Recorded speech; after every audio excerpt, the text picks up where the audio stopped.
Denis Villeneuve is not the guy to give us a full, authentic adaptation of the Dune story. His adaptations are what I like to call demo Dune, or Dune Light, or Dune for babies even. And I've made a list of 10 reasons about why that is. Make sure you see my last point, as it's most important in our world right now. See, these movies are really well made. They're fun. I've watched them multiple times. They've got great action, great sets and effects, good acting, and amazing cinematography. You can tell the filmmakers like the books and put real care into making these technical masterpieces. I was gonna make a video glazing these movies, but not only is everyone and their mother doing that shit, I have a few thoughts that I don't see many people saying online that I think need more attention. Denis' choice of personal style over substance, his so far refusal to release extended cuts, and many bad deviations from the novels make this a very watered down version compared to the source material and even other aspects of other adaptations. See, I mostly love these movies, but it feels like so much is missing. His uninterest in dialogue and certain pieces of the lore, which are the meat of Dune, really cost the movie more points. So I may come off a bit rude in this video, but I promise it's all from a place of love. Now, before people who have only experienced the story of Dune through the new movies go into my comments upset and say that I'm hating, I want to say that again, I do like these movies quite a bit, part 2 especially. Even with all the whack changes, this is still a mostly faithful adaptation to the book. You get the gist of the main story and a look into the world, but it's missing a lot of the integral elements that would have elevated the films to such amazing heights and are needed to fully express the universe and message that Frank Herbert was making in the books. Now, even though the sci-fi miniseries is cheesy and outdated, it is definitely the most accurate adaptations we've got, and one of the best ones, I think, especially Children of Dune with my boy James McAvoy. I mean, that man kills every role he plays. But it is weird that the sci-fi version is most accurate with a much lower budget and only 3 90-minute episodes. Because the films are almost 3 hours long with many deleted scenes. Dune Part 1 originally had a 5-hour cut. Part 2 probably had a 5-hour cut as well. So how and why in the fuck did they not make this into a perfect adaptation with all the... I mean, they had all the tools. They were right there. They just didn't use them right. There's so much wasted time in these films on extra scenes, and some of them have no purpose. Out of all the hours of footage both these movies had to work with, I feel like the wrong 2.5 hours were picked for the final cut. And that kind of shows a lack of understanding and a lack of commitment to bring the source material to life. Like, why cut out important scenes from the book, but leave in pointless new scenes that aren't in the book that take up so much runtime? But you can give that runtime to integral scenes. Like, I think it was a waste to show them finding the Atreides atomics, Gaius talking to the Baron on Giedi Prime. I mean, Stilgar's desert test for Paul was cool, but I feel like it was a waste of time. Duncan Idaho had those extra fight scenes with the Sardaukar. Duncan Idaho flying away from a laser gun and an ornithopter, which, hold on, it's established in the lore that laser guns aren't that often used, especially in cities. Because if a laser gun hits a shield, it's game over for everyone. That shit's like a nuke going off. That's why everyone in Dune has to fight with swords and blades and shit. And that's why the movie invented those bombs that kind of burrow through the shield slowly so that they can explode. So why in the movie are they chasing this dude around Arrakeen, cutting up the whole city with laser guns when they know it's dangerous to do that? My guess is it was probably a studio mandated scene to show the ornithopters and give more scenes to Jason Momoa. Now, sadly again, Villeneuve has said he will never release the deleted scenes and will never do an extended cut to give us the full story like Lord of the Rings did. Now, I get that Denis is an artistic director, and he says the final cut is the director's cut, and anything in the deleted scenes will stay gone. And to that, I say, I truly understand, but get the fuck over yourself, dude. So we need to spread the hashtag release the Villeneuve cut. The unwillingness to release an extended cut goes to show he's only interested in his interpretation and his version of the story. which is selfish and dumb in my opinion. You're adapting one of the most iconic books ever with so much richness, and the trimmed and watered down version of the story you released in theaters is costing audiences the full Dune experience. So even though Denis has made some amazing works of art, Blade Runner, Sicario, Arrival, I think Prisoner's probably my personal favorite. Enemy goes hard too. And while Villeneuve's interpretation of Dune is visually captivating, his simplistic approach and numerous deviations from the deeper and thought-provoking concepts of the original material end up seriously diluting the overall product. I'm so glad more people are getting interested in Dune because even though it's very popular and influential, it's still low-key slept on by casual people.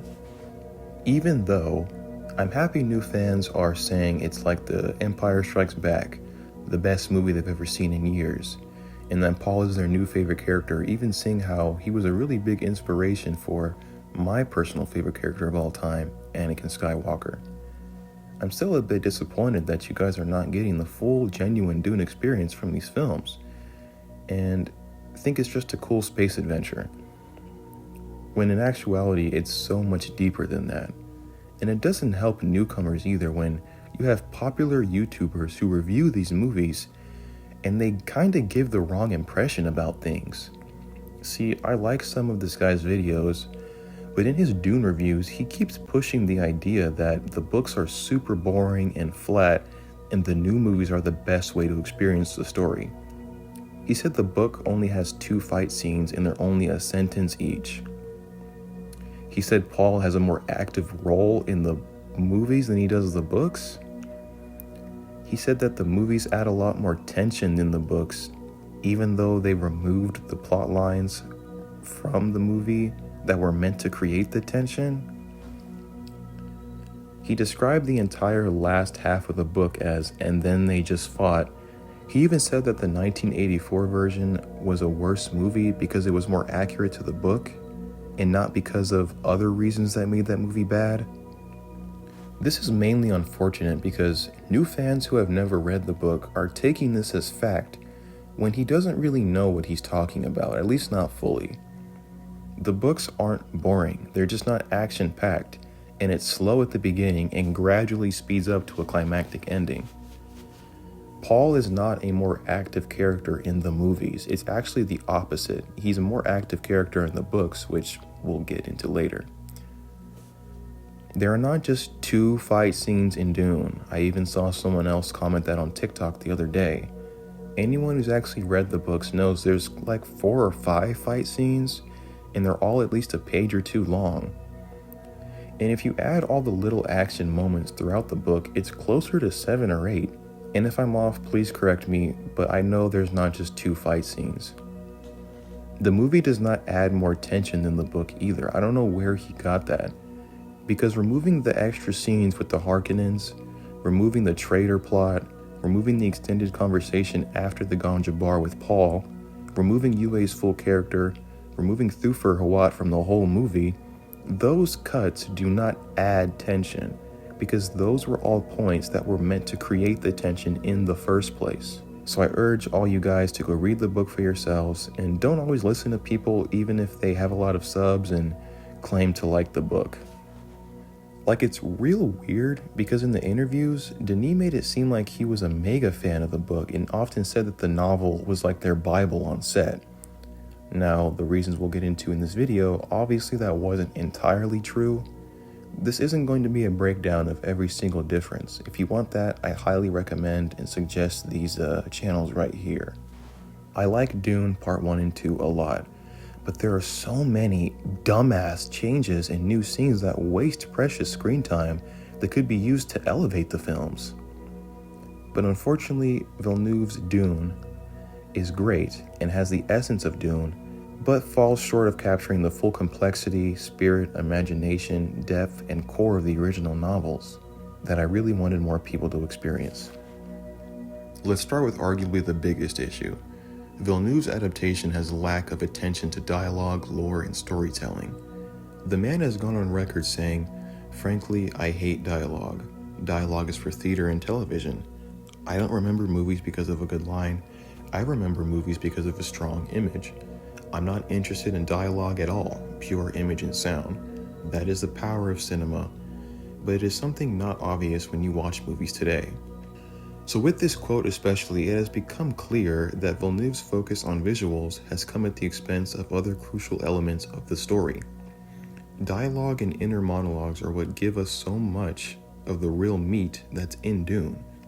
Dune is rich in its details, that's why it feels like a living, breathing world. Again, while the visuals and action in the film are undeniably hard as fuck, they really only scratch the surface of the rich and complex world created by Frank Herbert in the original novels. By the filmmakers prioritizing personal aesthetics over substance, Villeneuve has created a stripped-down, watered-down version of Dune that fails to capture the depth and nuance of the source material that I really wanted non-book readers to experience. It's also led me to believe that he doesn't actually get the story at all. Not only did this man say that Paul's story ends with Dune Messiah, which, no spoilers, that's just not true. Him saying that shows a certain misunderstanding of the whole series. He said he's not going to be adapting any other books from the series after Messiah. That honestly explains why there's so much missing from these movies. It seems as if Denis only cares about adapting the stuff he likes from the novel, and everything else he doesn't like or everything else he doesn't understand gets cut out, which is a terrible mindset to have when adapting anything, especially something like Dune, which fans have been waiting for an adaptation with the same care and attention that Lord of the Rings got. The reason people say Lord of the Rings trilogy still cannot be topped to this day is because those filmmakers went all in. They said, we don't care if we need to make this a 4+ hour extended cut. We don't care how weird some of this stuff is to casuals. We're gonna pack as much of this world as we can because we're adapting Lord of the Rings. And even though there's obvious changes to those movies, you can watch them and get the entire message and essence of Middle-earth. So this mindset of Denis is particularly detrimental to new audiences who haven't read or even heard of Dune before. So many people who went to go see this movie only know about it because of the cast, and let's be honest, that's all they remember after watching it, some of them. I remember there were so many casuals who trashed Dune Part 1 because Zendaya was barely in it. Also, quick tangent about casuals who hop on bandwagons. I personally can't stand it. I remember me and many other people trying to get more casuals and normies into Dune when Part 1 came out. And all we were met with was, nah, books are boring, I heard it was slow. Dune is nothing but people mumbling about space politics in a desert. My favorite part of Dune was when he said, oh, it's Duning time. And all of a sudden, when those same people hear that Part 2 was off the chain, all of a sudden it's, Dune is so awesome, I'm literally Paul Atreides. Dune is peak fiction and better than Star Wars. Like, if you don't shut your basic ass up, you only gave it a chance because that's what you saw everyone else was doing. If you're one of the bandwagoners I'm talking about, who dismiss and make fun of certain pieces of art, certain forms of art, or certain people who are into that art just because it's different and you don't understand it right away, I'm sorry, but that not only means you're dull as a person and sadly have no imagination, but that you also have the mind of a sheep. Because then you'll hop on any hype train just because you see everyone else doing it. That's why I fully believe it's kind of okay to gatekeep certain things from certain people, because they low-key don't deserve to be blessed by the stuff we try to put them on. So stick to your Grey's Anatomy and the same boring-ass first-person shooter you buy every year. Because there's actual worthy and beautiful pieces of art in the world that explore the human experience. And they shouldn't be tainted or dismissed by your simplistic and boring-ass mindsets. But I digress, because at least the fluoride zombies are slowly waking up, right? It just sucks it has to be right in your face and done by the masses for you to give something a try. Dune is an awesome and groundbreaking work of science fiction that challenges the readers to think outside the box and consider complex ideas about power, religion, consciousness, ecology, politics, and how they all go hand in hand and all affect one another in ways most people don't really think about or even imagine at first. The movies look awesome, but it is a shame that his focus on aesthetics has come at the expense of the story. For those who have not read the books, this stripped down film version that fails to capture the true essence of the books is all that you guys have been exposed to, and it leaves you guys with a shallow understanding of what the author was really trying to tell us here. Ultimately, Villeneuve's decision for personal style over substance does a disservice to both the source material and the new audience he hopes to reach, in my opinion. But the great thing is a lot of people seem to love Dune Part 2 despite it being an inferior version. There's Stilgar memes everywhere, Paul saying silence edits everywhere, comparisons between this and Star Wars. I mean, this shit blew up. And I'm so happy it's getting more hype nowadays from casuals especially. And my main point is, if you love that film, if you love these films, I promise you'll love the book even more. Number 2, bland aesthetic. Now, I figure a lot of new fans won't get what I mean right away, so let me explain. The art direction in these movies do look awesome. They put real love and care into the costumes and the sets and the designs, and I'm gonna buy the art books for these movies. There's a lot of designs that are sick, but the problem is most of everything looks very industrial, very simplified, very grounded, and it seems like they were trying to be as safe as possible. And that's the big issue. Safe. It's missing that essential flavor. Again, it still looks cool, but Denis' adaptations lack the fantastical, the psychedelic, and the visually appealing art style that made Frank Herbert's novels so beloved. He plays everything way too safe with how the world looks, and that was an L in my opinion. One of the key aspects of Dune is that it's weird. I don't want anybody to say that would have been impossible. Bro, are you blind? Look at the world we're capable of creating. Look at the world we're capable of bringing to life on the screen. The filmmakers of Dune just didn't go for it. Though subtle mostly, the novel is filled with fantastical imagery and intricate, colorful descriptions that have your imagination run wild. I mean, look at this art. Frank Herbert has said that this artist here, John's, is the closest interpretation to what he was imagining. When you look at this art in illustrations, you're put in a whole new world that flexes the imagination. I love the environments of Arrakis the most. They look really otherworldly and alien. Mark Zerg and Mark also have great vivid art that really show the uniqueness of the world. The art for the new hardcovers is dope as fuck too. I mean, look at this. This is Dune. When recording this, I realized another example. A lot of the characters wear very grounded and plain colored clothing. When you read the descriptions and look at the old art and on the covers as well, everyone wears elegant clothing that pops. Everyone had a lot of color. Look at Paul as the Messiah in the art here. He's gold with his feminine purple. This cool art of Chani here in this dynamic clothing with the green cloth and the jewelry looks really nice as well as these other examples. In the film, they mostly wear a simplified black and muted color.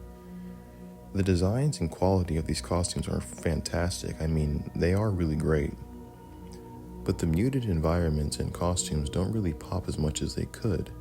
Everyone should have been wearing different stuff with more flair like this throughout the whole thing, in my opinion. The terrain and landscape of Arrakis takes a very realistic approach as well. Just very deep desert, which is all it needs to be, honestly, so it's not that big of a deal. Though I think adding more visually interesting environments like this would have been awesome. Maybe they could have used just some CGI and miniatures, but whatever's possible. I like the sandworms we got in the films. My guess they were supposed to represent looking into the great eye of Shai Hulud, which is a cool concept, but I think they look a little too blank in my opinion. They should have borrowed a bit more from John's depiction of the sandworm because they have more of a visual presence and almost have a face. I mean, look at how fucking scary this one looks. Jesus. I urge anyone who hasn't heard about Jodorowsky's version of Dune to go look it up. Even though his adaptation wouldn't have been 100% accurate, I mean, he was gonna go some wild places.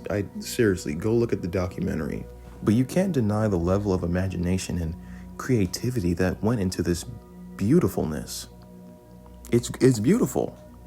All these different works of imagination, and I feel a daring approach like this works better for Dune. Especially weird architecture like this. There's no AI in Dune, so I think it would make sense for humans to be abstract and wild in their architecture and clothing. I mean, just look at these costume designs for Jodorowsky's version. I mean, these are really imaginative.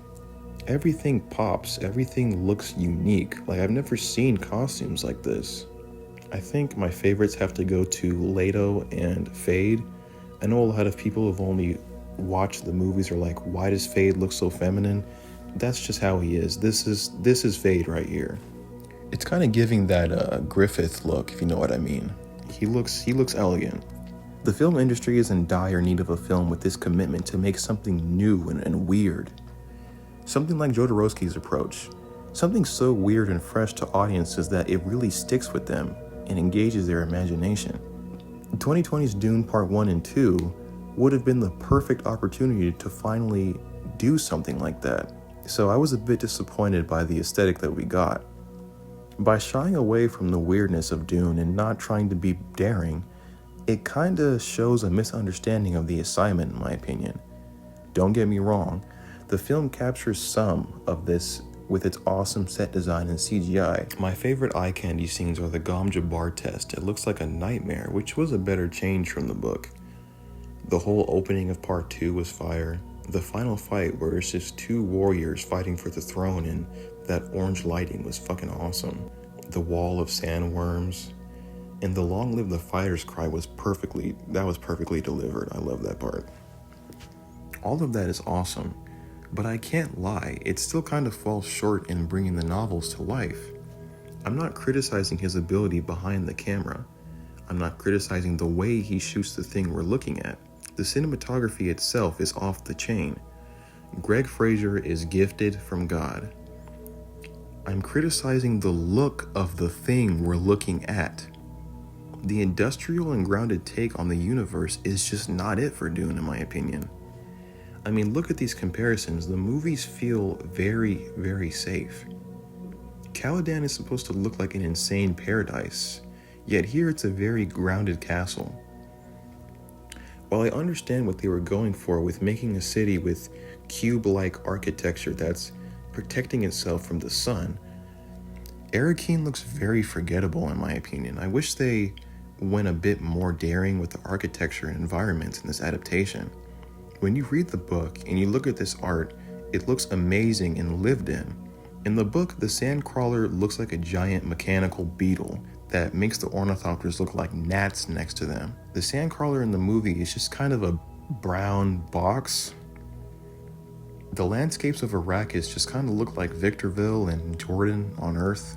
The Sieges look less like a full, intricate, underground civilization with machinery, classrooms, and labs, with beautiful, colorful rugs and hangings. And more like dead, plain caves, where everyone is kind of packed together all the time. I was pretty disappointed in the Water of Life scene because it was so rushed and wasn't a giant Fremen event like it was supposed to be. The movies also should have went more in on the psychedelic aspect of the story. A big part of Dune is the psychedelia. The visions and dreams described in the book are very multicolored and trippy. The sci-fi and David Lynch versions both did a much better job at showcasing how weird and mind-bending these spice hallucinations are with clever editing tricks and effects. The visions in the new version, they do show us what we need to see, but just in a very plain way compared to the other adaptations. Anyone who's been on shrooms knows the experience that trips take you on. It is insane in every way. So I just would have liked more weirdness to the visions. A change that I am okay with is the ornithopters. I think they look and sound really cool. Even though the flapping wings are pointless because everything else just floats, I do like how they look. I prefer the accurate look of the ornithopters, but again, these look just fine. But the biggest example of this are the Harkonnens and Giedi Prime. While I'm always down for a different take on things, and I love the scene we got, those creatures actually scared the shit. I mean, those are great. That's a dope-ass design. I love those things. The Harkonnens are not hairless, incest-looking engineers from Prometheus, and their world is not LA from Blade Runner. While Giedi Prime is more industrial because of how animalistic the Harkonnens are, it's still supposed to have a yellow-orange sun and colorful indoor environments with inhabitants that look like normal humans, with hair. The Harkonnens are very brutal, but they aren't just mindless, mumbling murderers. They have their own points of view, their own deep conversations, and they have their own schemes running. I was glad when they casted Austin Butler as Fade, but was a bit disappointed when I realized he looked like an incest baby like everyone else. Fade is supposed to look and act like a sexy rock star. He's a showman that loves attention and power with his master skills of deception. He's quite impatient, loud, and a very colorful character, and he's a great foil for Paul Atreides. He's not just a bald psychopath, but after I saw his performance in part 2, I warmed up to him a lot, and his voice was awesome, so even though it isn't accurate Fade, I still enjoyed most of it. I would have loved to hear him say Canley, though, in his weird Stellan voice, but it is what it is. I thought maybe we're supposed to see it as they're so far gone as a species, they've become plain monsters, but like literally. They act like animals and all they wear is black and they have no hair. I love the black sun and the fireworks though, that was a cool idea. But again, everything in this movie looks kind of plain already, so it would have been better to give the Harkonnens more visual character. Another really bad visual change that kind of shows a disregard for the world building is casting Christopher Walken as Shaddam IV. Christopher Walken was a bad choice for the Emperor. Anyone who's read the books probably had the same reaction I did when he was cast. See, in the book, the Emperor is about 70, but because of his regular spice consumption, he looks like he's in his mid-30s with a full head of red hair. Walken's performance was enjoyable. I mean, who doesn't like to hear that guy talk? So he hid it. In one place he knew he could hide something, his ass. 5 long years he wore this watch. Up his ass. But the decision to cast him along with the other changes I'm mentioning in this list show a fundamental disregard for the lore and details of Herbert's original novel. The Padishah Emperor Shaddam IV is not Emperor Palpatine. It's important that Shaddam has this young appearance, not only for the powerful dynamic between him and the much younger men around him, but for the awesome detail that in the Dune universe, people age significantly slower than people today due to the spice. All due respect, but Christopher Walken does not look healthy off the spice. He's looking like he's about to become the spice, and by spice I mean dust. He looks like he's about to fucking croak and die. Also, his clothing in the movie is just mid. In the books, he's always described to be dripped out in the most fire, colorful, expensive outfits. I mean, look at these other interpretations as well. These would look awesome on screen. But in the film, he wears a black robe, and then he wears a white robe. And his throne room needed more imagination, in my opinion. It looks cool, it looks well lit and everything, but just give us some more flavor, please. The film's muted color palette combined with the standardized version of the environments, costumes, architecture, they rob the movie of its iconic, fantastical quality. Again, I like the aesthetic we got, it isn't bad. But it is definitely the dullest when you compare it to book descriptions and the other interpretations we've gotten. See, I made this point on a TikTok comment, and while a lot of people agreed with me, there was a lot of people who shot hate my way who thought I was just insulting Denis' vision. And I think most of them have only been introduced to the world of Dune through Denis' interpretation. This looks cool, but Denis' version does not have the sauce. I'm sorry, but it's just true. It's got the juice, don't get me wrong, but it doesn't have the sauce. So you're either lying to yourself or just have really bland imagination if you say the original book descriptions and other art style interpretations are not better than the film's look. And I don't want to hear this would have been impossible, it would have been too hard.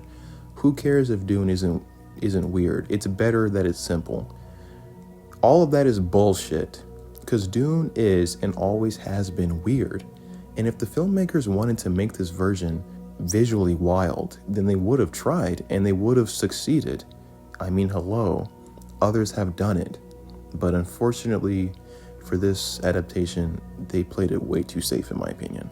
Now that we have two of my general gripes out of the way, let's focus on some more specifics.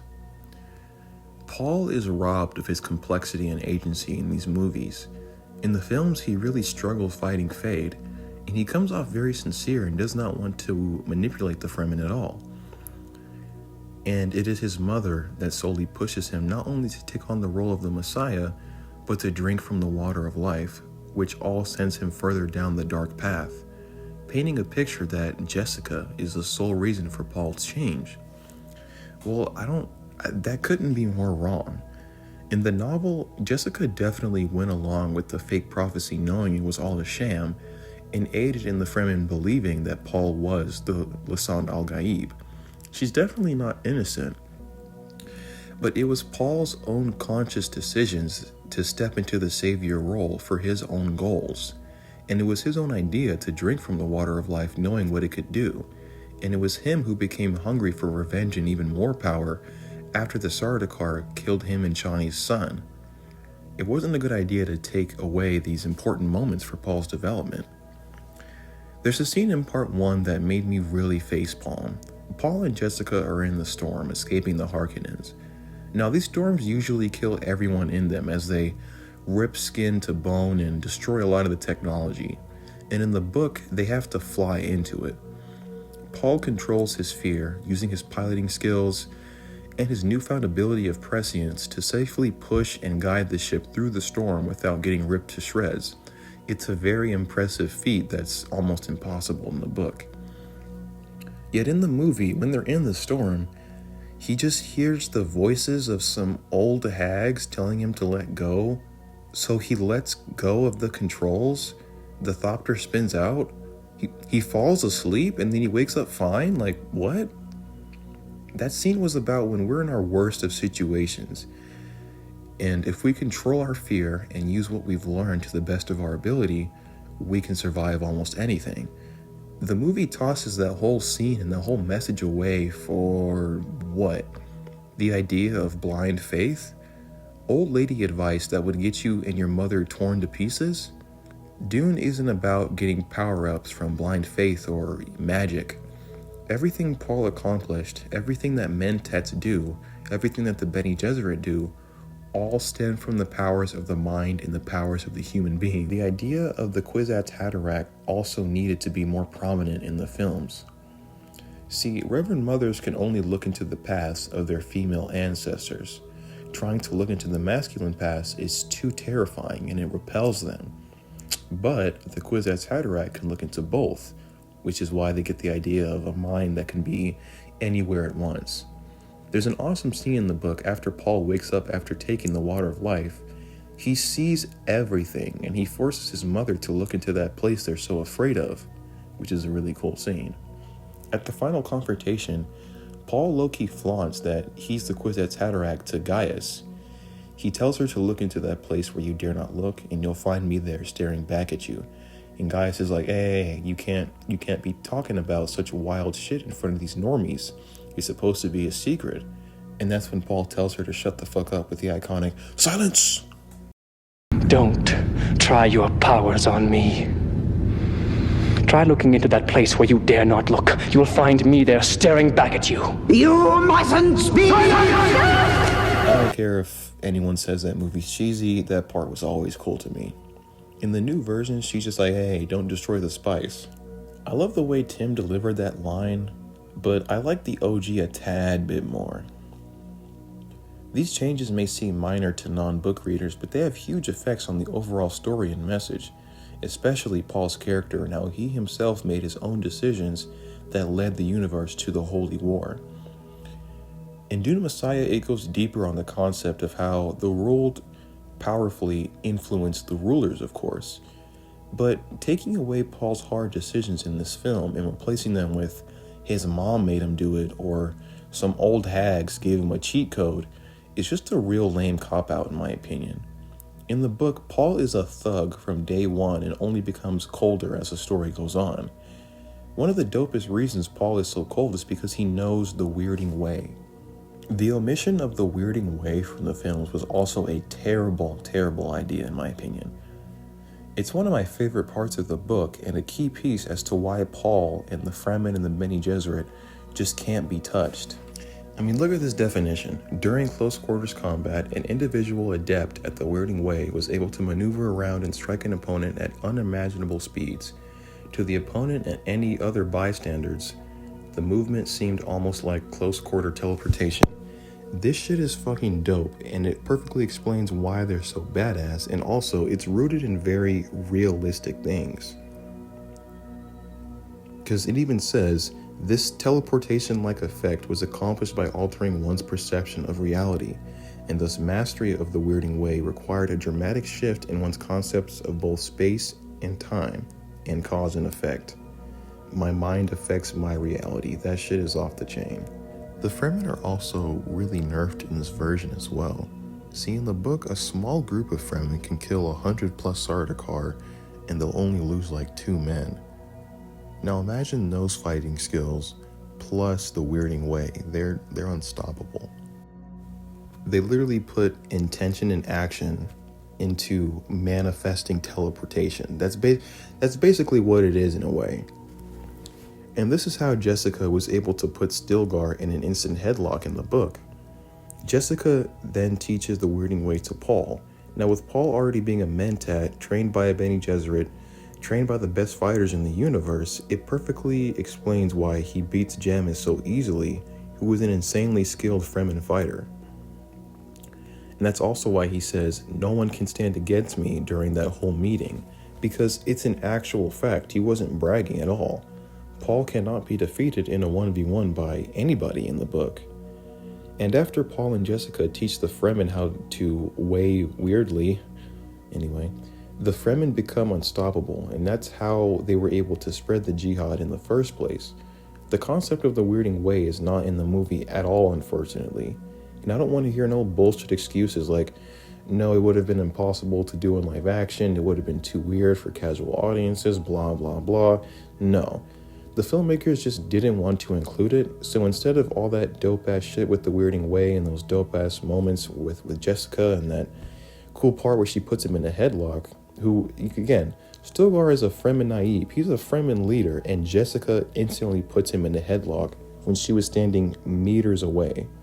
And because of the omission of the weirding way, we get a less cool Paul, a less cool Fremen, and a less cool Jessica. All we're left with to show the Bene Gesserit are badass fighters as well is a really goofy-ass, barely in frame backflip. And then it cuts away, and then cuts to her with the knife to his throat. Like, that shit is lame. They shouldn't have taken so many of these tiny aspects away, as they really chip away at the characters as well. So, yeah, guys, please read the book. This is a smaller one, but Jessica has some weird changes to her character that are so mind-numbingly unnecessary, and they sacrifice the actual message that should have been at play here. So the Bene Gesserit have the ability to control their own menstrual cycle, which they can use to pick the gender of their babies. In the movie, it tells us that Jessica only chose Paul to be a boy out of her pride that he would become the Kwisatz Haderach. That's so dumb. Who made that decision?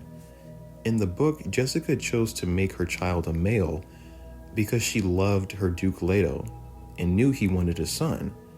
And now that small act of love for her family, for the man that she loves, not only makes her a more interesting character, but the fact that she goes against her duty as a Bene Gesserit for love and births a son, dog, that has drastic effects on the entire universe once her son Paul becomes Muad'Dib. It shows like how tiny decisions can have drastic effects on shit everything.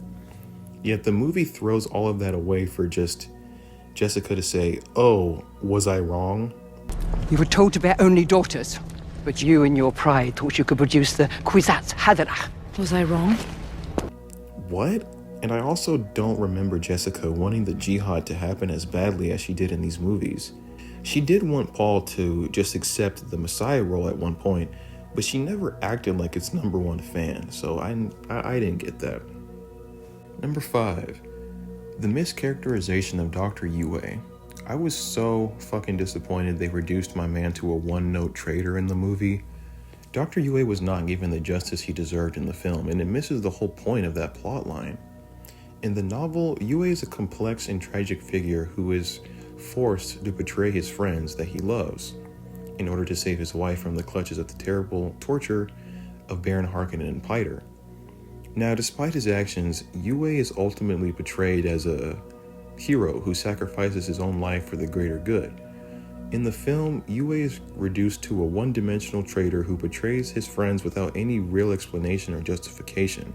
Now, this oversimplification robs the character of his inner conflict and moral ambiguity, turning him into a mere plot device, rather than a fully realized individual with his own motivations and struggles. By stripping Yueh of his complexity, the film fails to convey the author's intended message that history does not cover the full story, and it also robs the audience of the tension early in the book that caused the Atreides to think that there was a traitor and they thought Jessica was a traitor. It was a whole thing. The history books in universe depict Dr. Yueh as a name black in treachery, a plain ugly traitor.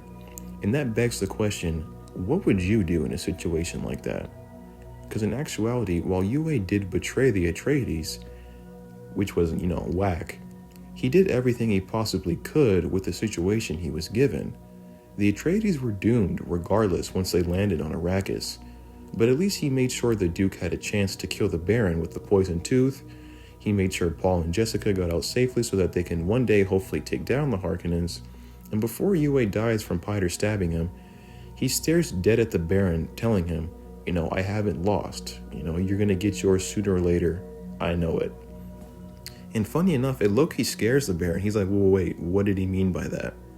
So Yueh, at the end of the day, was a man who had to make the most difficult of choices for the ones he loved, and was still remembered only as a traitor.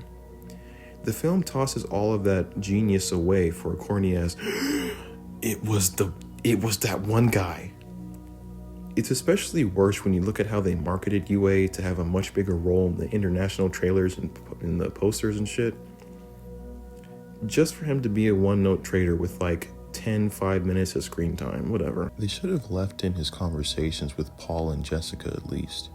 Those conversations show more of his humanity, show more of his relationship with House Atreides, and his friendship with Jessica, which is the only reason why she chooses not to pry further into his business when she notices he's distraught.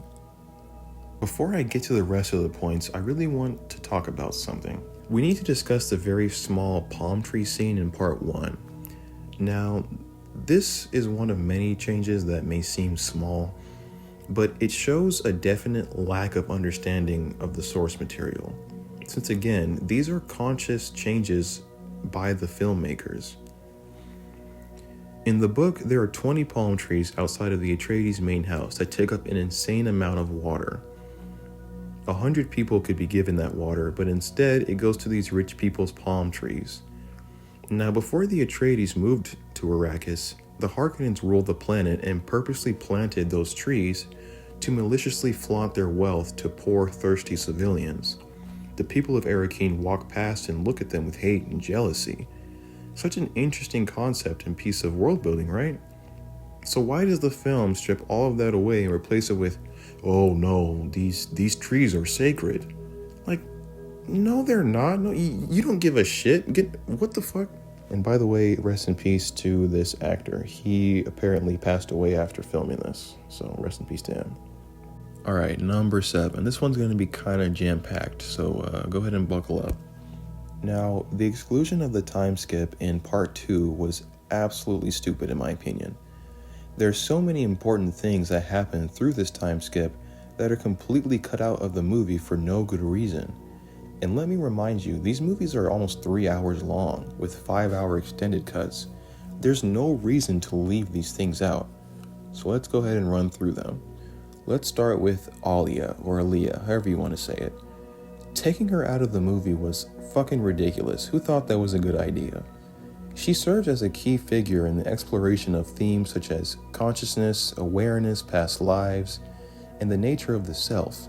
By keeping Aaliyah in Jessica's womb and reducing her to a mere vision in the film, Villeneuve misses out on the opportunity to delve deeper into these thought-provoking ideas and to create a truly memorable and impactful character. Aaliyah is born with a unique gift, the memories and abilities of all her ancestors. It was a result of her exposure to spice melange when she was in Jessica's womb. This gift, while obviously OP, also comes with a heavy burden. She struggles to maintain her own identity amidst the voices and influences of those who came before her. Her internal conflict and journey of self-discovery are central to the story and provide a rich and complex narrative that adds depth and complexity to the overall plot. Plus, she's just so scary and awesome. Imagine a 2-year-old with the knowledge and abilities of 1,000 old witches. That shit's tight. I mean, it's for that reason that the Bene Gesserit call her Abomination. They're scared of her. So it didn't really make sense for Mohiam to call Paul the Abomination when he's not the Abomination. In the novel, Alia talks genius-level shit on people. She's the one who kills the Baron with her Gom Jabbar, and after that, she runs around with a knife, just fucking killing wounded Sardaukar. The relationship and dynamic between her and Paul is also really awesome. They are the hardest, most OP siblings in fiction, I swear to God. That's probably not true, but they're tight.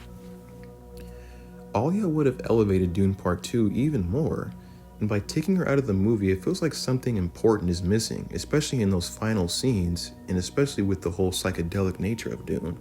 Taking her out was a dumb idea. Also in the time skip, the relationship between Paul and the Fremen gets a lot more time to grow. Not only does he become closer with Stilgar, Chani, Hurrah, and the rest of the Fremen, he and his mom also teach the Fremen to fight in the Weirding Way. And they also learned techniques from Duncan Idaho and Gurney Halleck. This makes Paul even more of a revered figure as he becomes leader of his own Fedaykin, or Fedaykin, the Death Commandos, however you want to say it. And that obviously gives his name even more of a religious boost amongst the Fremen, which is why they become so fanatical about him. The exclusion of Paul's son was also a really silly idea. After the time skip, we learned that Chani and Paul have a son named Leto II. This baby is crucial to Paul's development, because when his son dies, it serves as a turning point for Paul. He's forced to confront his own morality and the fragility of life. This pushes Paul to not only embrace his role as a Kwisatz Haderach, but to fully embrace his destiny as the leader of the Fremen. It also serves as a catalyst for Paul's further descent into darkness, as he becomes further consumed by his desire for power and revenge. There's even a line of dialogue after Leto's death where Paul says how little the universe knows about the nature of real cruelty. That shit's off the chain. By omitting Paul's son from the movie, Villeneuve misses yet another opportunity to fully explore the complexities of Paul's character and the impact of loss on his psyche. I mean, he lost his father and his son now to the fucking Harkonnens.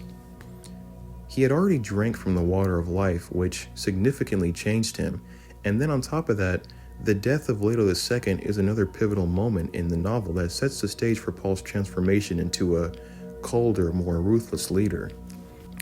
Without this crucial event, Paul's character arc in the film feels incomplete and again makes it seem like the reason for his descent into darkness is his mother's fault, which isn't true.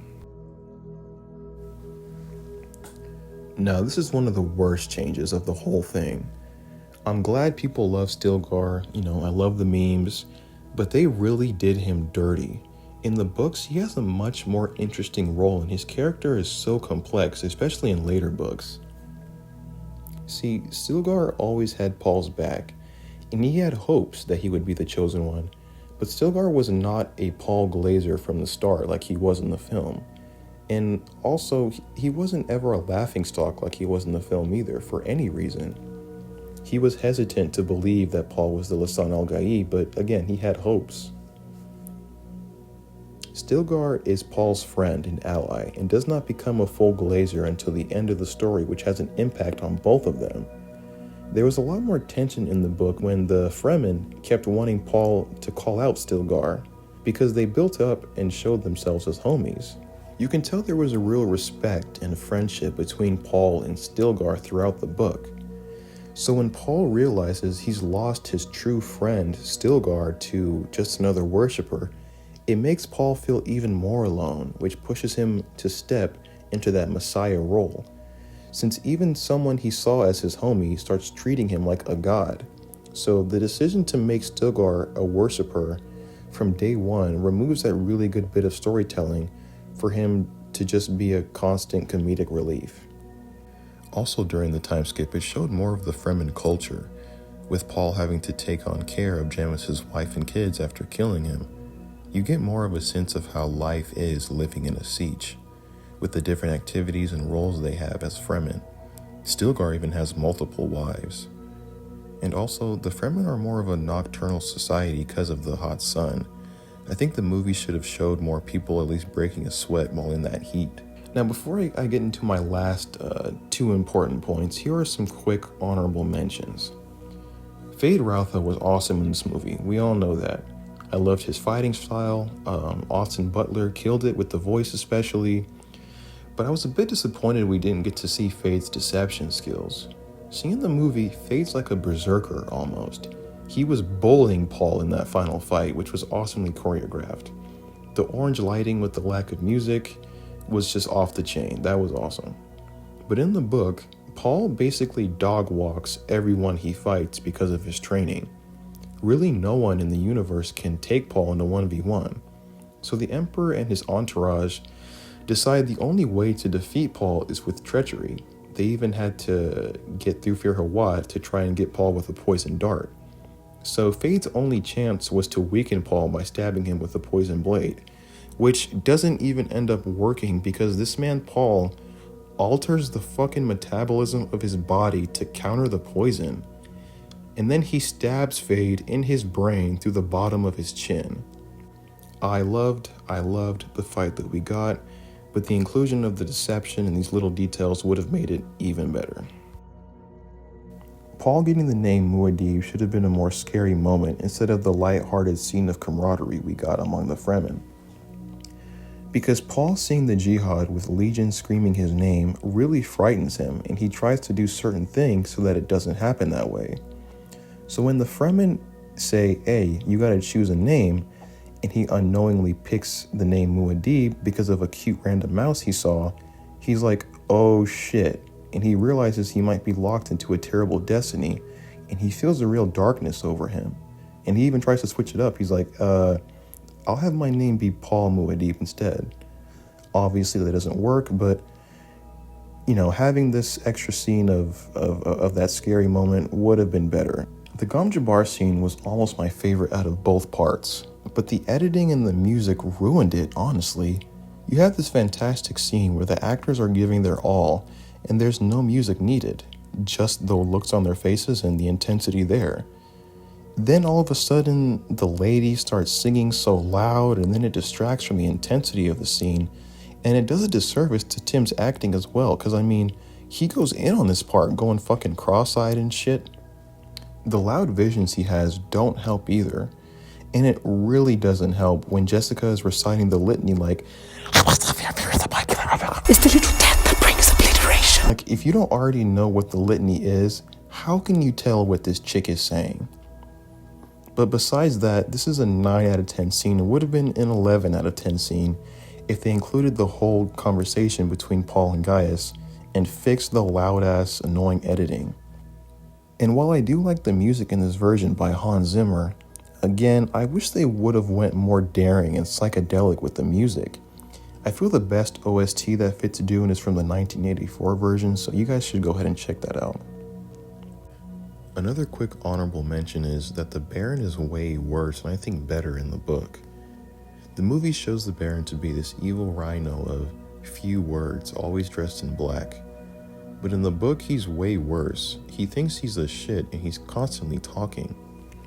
He rapes slave boys that look like Paul Atreides, sees all other people as below him, and even forces Fade to slaughter a bunch of slave women to teach him a lesson.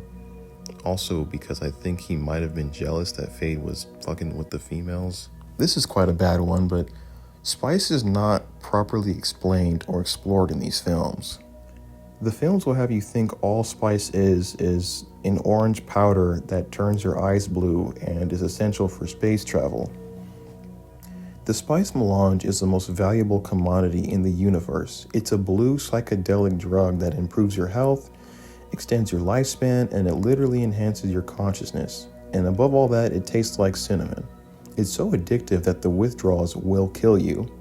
And in some humans, it can unlock prescience, which is a form of precognition based in genetics and prediction, but made possible by the spice in larger doses.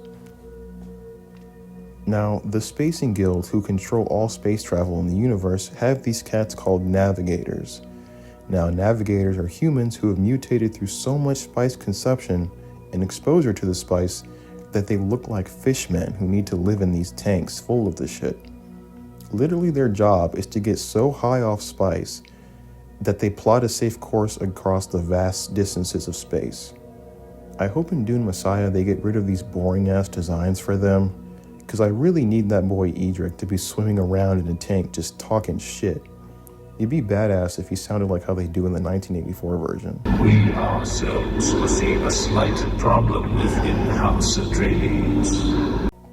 Spice melange was inspired by oil in the Middle East and psychedelic drugs like mushrooms.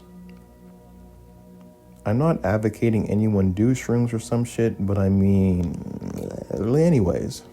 Now, I'm not going to call this change completely terrible off bat because I do like aspects of it, but I'm just afraid of what it could turn into. Chani is completely different in the movie. Now, I'm one of the people who, I like the fact that they gave her more agency, but I'm still conflicted about how I feel about it, because it could have terrible changes to Dune Messiah.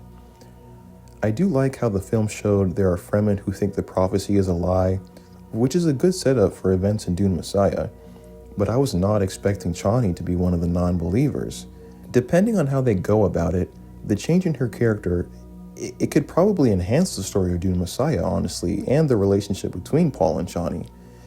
Since Chani is the only person who still sees Paul as a human, while everyone else becomes a follower and thinks he's a god. So if they pull it off correctly, it'll be awesome for the third movie. But on the flip side, no spoilers, it could totally ruin and change the entirety of that story, which would not only suck, but would also prevent us from getting adaptations of Children of Dune and God Emperor of Dune. And honestly, with Denis saying he's not going to be adapting those books, that would explain a lot of these omissions on the list. See, in the books, Chani is ride or die. She teases Paul in the beginning, but she fully believes in him. They have a son together. She'll kill anyone who dare try and challenge him in combat. It's never questioned in the book that these two are deeply in love. They even had a vision of their baby when they were like 15. So when Paul has to marry a Rulon so that he can become emperor, Chani is of course a little upset about it, but both Paul and Jessica reassure her a couple times that he does not want a Rulon and will not ever lay with her. And then Paul and Chani end up staying together. Jessica even says that while everyone in this room may see us as concubines, history is going to remember them as wives. Paul does not give a fuck about a Rulon like that at all. Because funny, in Dune Messiah, a Rulon says, you know, I'm your wife. You gotta show me some attention. You gotta give me a child or something. The goat Paul straight up says, let us not play these silly games. You play a part, no more. We both know who my wife is. Oh my God. We love a loyal man out here. Respect on God. Paul even threatens to have that bitch strangled if she kept trying to make problems for them. But in the movie, Chani sees right through the fake religion and in the end leaves Paul and goes back to the desert. Again, this change is interesting, but they need to pull this off the right way. Because right now it feels like the writers are cheaply using Chani feeling betrayed to superimpose more overtly the warning signs of Paul becoming a hero or messiah, to add some unnecessary tension between Paul and Chani. Like, none of this disdain between them was ever there. So I'm really curious how they go about this. I just hope they don't make Chani into Corbus' character or some shit. That would be retarded. I mean, stupid, excuse me. All right, finally, number 10. This is the final worst change that I really want to talk about because it doesn't just fail the movies, it fails the audience as well. I was very disappointed to see that two integral elements of Dune were basically excluded from the films: the Butlerian Jihad lore and mentas.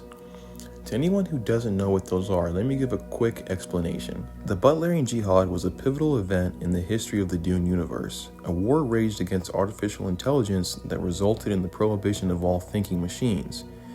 This decision was made in order to prevent humanity from becoming overly reliant on technology. There's a quote that says, "Once men turned their thinking over to machines in the hope that this would set them free, but that only permitted other men with machines to enslave them." Now, the reason I really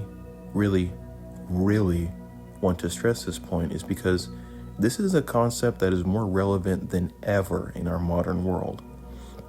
By removing this aspect of the story, Villeneuve's adaptation misses out on the opportunity to explore the dangers of technological dependence and the consequences of allowing machines to think and do everything for us to a casual audience who walk around this world with their eyes closed and heads down. Similarly, the absence of mentats is a significant loss for the film adaptations as well. Mentats are humans who have been trained to perform complex analytical tasks without the aid of computers or AI or anything. They rely solely on their own intellect and logic, and they drink this juice called samuda, which enhances their abilities, but it also stains your lips like red. But in the movie, they just gave them a black line on their lips, like, all right.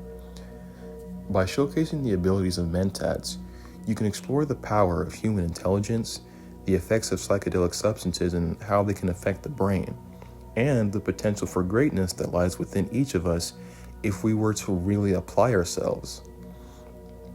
Denise said that one of the hardest choices to make was cutting out Thufir Hawat's entire character because he didn't want to focus on mentats. Bro, what? Okay, I love this guy, but what is wrong with you, dog? Are you sure you like these books? You skipped that whole piece of integral lore and removed Thufir's entire character from the movie because what? You thought it would be a waste of time? Even though you filmed some of it? This is another reason why I say he's not the guy to give us an authentic adaptation. Thufir Hawat is a dope-ass character with a really cool plotline in the books that would get way too long to get into. But essentially, he's forced to work for the Harkonnens, believing Paul to be dead. They captured him. And he secretly tries to sabotage the Harkonnens through manipulating Fade and the Baron against each other. And in the end, when asked to kill Paul, he instead gives his life for Paul. Also, side note, the final confrontation in this movie felt really empty because there's so much shit that's missing. The Fen rings aren't there, Alia isn't there, Thufir isn't there. The whole shit was missing. Mentats are probably my favorite thing about Dune besides the Bene Gesserit. And without this mentat element, the new audience is deprived of the important lesson that we are capable of so much more than we realize, and that our reliance on technology can sometimes limit our potential. And if it keeps going unchecked, I promise it will destroy us. The exclusion of the Butlerian Jihad and mentats from this adaptation of Dune is detrimental to the product because it robs the audience of an opportunity to inspire and provoke thought, which obviously would have elevated the film 10 times. Now, in an interview, I saw Denis explain what the Butlerian Jihad was, so I'm pretty sure those events are still canon to his films. But the big problem is, those things are not mentioned at all, or referenced, or shown. The closest we got to a mention of either of these things was a deleted scene where Yueh gives Paul the Orange Catholic Bible. These omissions are not just minor details, but rather crucial components of the world building and overall message of the entire series. It is a message that we so desperately need right now. We all have seen what's going on with AI and technology nowadays. Using AI to assist in mundane tasks isn't a problem, but we cannot start giving them jobs and tasks that require a human experience, a spirit, and a soul, or whatever you want to say. Because I promise all of you, doing that will lead to the death of the human being. It's bad enough people pass the things they should and need to do to develop themselves over to a machine. First, they replace people in the workforce, and then they start replacing artists and writers. People will go straight to AI for answers on anything, and the next thing you know, we're in that scene from the Animatrix.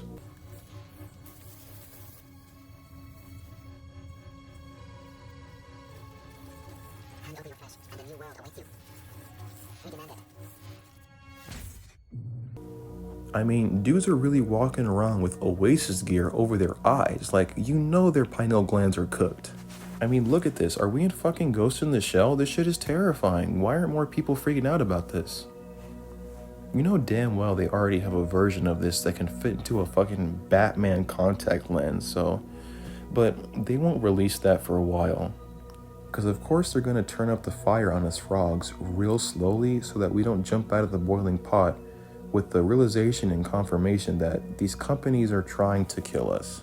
Now, I'm not saying if the filmmakers included the Butlerian Jihad and mentats more into this adaptation of Dune, that it would instantly save the world from AI. That's not what I'm saying.